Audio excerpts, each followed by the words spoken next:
will explore in this book, psychological sex differences show up in mating motivations, such as sex drive and the desire for sexual variety. They show up in the emotions of attraction, lust, arousal, disgust, jealousy, and love.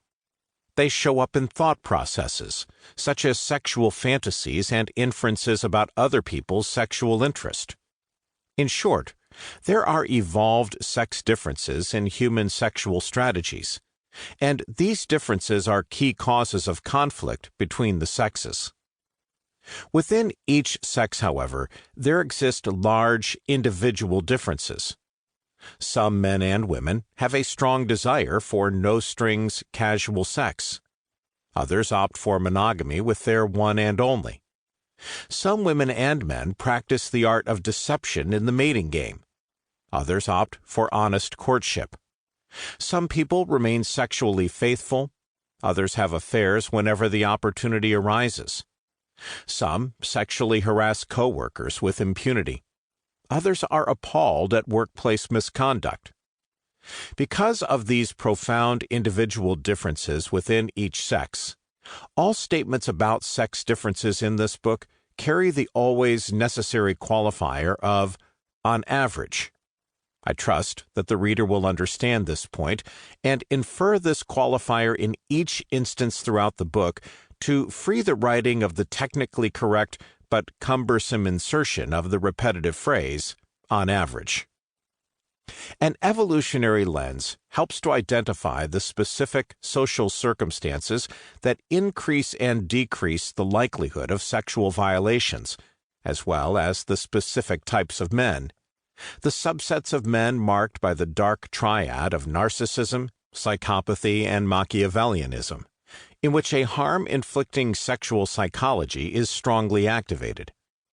Social circumstances influencing sexual conflict include laws regulating sexuality and their enforcement, cultural norms about permissible and impermissible sexual conduct, marriage systems that permit or forbid polygamy, an individual's coalition of kin and friends who can function as bodyguards, the different mating strategies being pursued by individuals within the group, defensive strategies available to potential victims, the ratio of women to men in the relevant mating pool, and many others.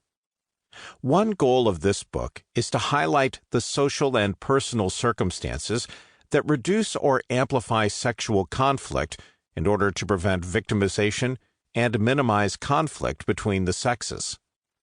An evolutionary perspective is not the only one that can help to accomplish these goals, but I believe it provides an important and novel set of tools for doing so.